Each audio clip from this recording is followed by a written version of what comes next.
अगर आप विचार करेंगे तो मैं समझता हूं कि भारत के सम्माननीय प्रधानमंत्री आदरणीय नरेंद्र मोदी जी के संकल्पों की सिद्धि की दिशा में जम्मू कश्मीर आगे बढ़ रहा है। मेहता जी ने विस्तार से बताया, मैं उसका जिक्र नहीं करना चाहता हूं। और खास तौर से भारत और यूएई के रिश्ते में जो बदलाव 2015 के बाद आया, देश नहीं दुनिया जानती है कि इसका श्रेय भारत के सम्माननीय प्रधानमंत्री जी को है। और दूसरी बात कि जम्मू कश्मीर माननीय प्रधानमंत्री जी की सर्वोच्च प्राथमिकता में रहा है। 9 वर्षों में जो कुछ जम्मू कश्मीर में बदला है, अगर ईमानदारी से कोई भी विचार करेगा तो वो इस बात को जरूर स्वीकार करेगा कि यहाँ का इंफ्रास्ट्रक्चर हो। आज की तारीख में 1 लाख करोड़ रुपए के हाईवे और टनल के प्रोजेक्ट भारत सरकार के जम्मू कश्मीर में चल रहे हैं। इसी साल कश्मीर कन्याकुमारी से रेलवे से जुड़ने जा रहा है। मुझे याद है जब मैं आया था श्रीनगर एयरपोर्ट से 32 फ्लाइट ऑपरेट होती थी, 16 आती थी, 16 जाती थी। आज 108 फ्लाइट ऑपरेट होती है। जम्मू एयरपोर्ट से 6 या 8 फ्लाइट ऑपरेट होती थी, अब 44 हो रही है। अब श्रीनगर से इंटरनेशनल फ्लाइट भी चलने लगी है। नया एयरपोर्ट श्रीनगर में, नया एयरपोर्ट जम्मू में भारत सरकार बना रही है। अनेक इस तरह के काम। ये वक्त नहीं, अभी एक बिजनेस डेलीगेशन भी यूएई से आया हुआ है, उनके साथ कार्यक्रम है, उसमें मैं अपनी बात रखूंगा। मैं जम्मू कश्मीर के 1 करोड़ 30 लाख लोगों के जीवन के बदलाव के लिए इसे एक नई शुरुआत मानता हूं। और आज का जो दिन है, मुझे लगता है कि ये तवारीख में दर्ज होगा। पहली बार फॉरेन डायरेक्ट इन्वेस्टमेंट कश्मीर में आया है, अभी ईमार ग्रुप की ओर से। आज 10 लाख स्क्वायर फुट के माल का भूमि पूजन हुआ है। 250 करोड़ रुपए की लागत से ये माल बनने वाला है। बगल में ही जमीन दी गई है आईटी टावर के लिए, उसका भूमि पूजन भी अगले महीने होगा। और एक जम्मू में भी आईटी टावर 150 करोड़ रुपए की लागत से बनेगा। मोटे तौर पर ये 500 करोड़ रुपए का इन्वेस्टमेंट है। रोजगार भी बढ़ेगा और मुझे लगता है जम्मू कश्मीर या खास तौर से श्रीनगर और आसपास के लोगों की जो लंबे समय से आकांक्षा थी वो पूरी होगी। आज यही के कार्यक्रम में यूएई से ढेर सारे इन्वेस्टर्स आए हैं। जम्मू कश्मीर प्रशासन अभी SKICC में उनके साथ बातचीत करेगा और कई MOU आज भी हम साइन करने वाले हैं। मुझे लगता है कि जम्मू कश्मीर औद्योगिक विकास के रास्ते पर आगे बढ़ रहा है और आप सब लोगों का भी इसमें बड़ा सहयोग है। मैं आपके प्रति भी आभार व्यक्त करता हूं।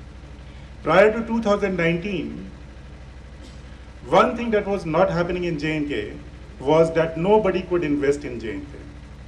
Forget about people from abroad. Even people from within India could not invest in J&K. And why? Because the laws were such that it discouraged investments. Now, anybody who has read a little bit of economics, and I am not a great economist at all, I am an engineer, but the first thing you read that the 4 fundamental things of anything of economy is land, labor, capital, and entrepreneurship. And what you try to do when you try to build economy, that you allow these elements of these factors of economic production to gain efficiency and flow where the most efficient investments would be there. Now, what we did in J&K, by virtue of saying that nobody can buy land here, you ensured that no investments could come in. So, land was not allowed. Nobody could buy land here, nobody could invest. And if you could not own land, there was no way that you could invest because it didn't belong to you. So nobody could invest in J&K. Forget about abroad. Forget about outside investors. Investors within India could not invest in J&K.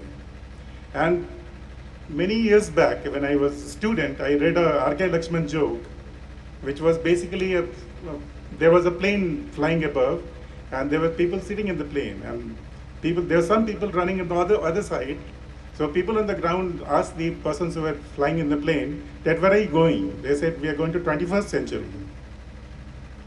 Then the people on the plane asked that, where are you running to? They said, we are running to the 19th century.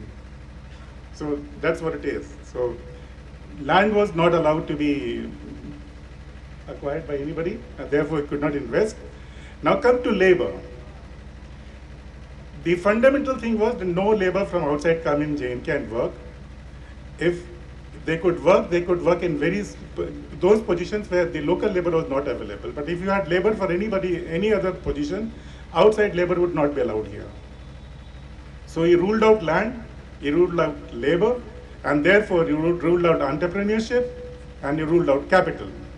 And that's the economy we built. And when you build an economy like this, the fundamental thing you do, because that economy is bound to be non-competitive. So if the economy has no competition, then what you do, that how do you promote industries? So we invented something called C-Corp and CIDCO. And C-Corp and CIDCO did what? It protected industries which had no competition. They would buy on nomination at prices that the political system would determine, and then you absolutely ruined the economy.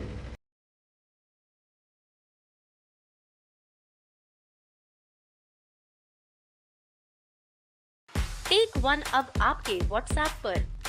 WhatsApp करिए हाय 9728253663 पर।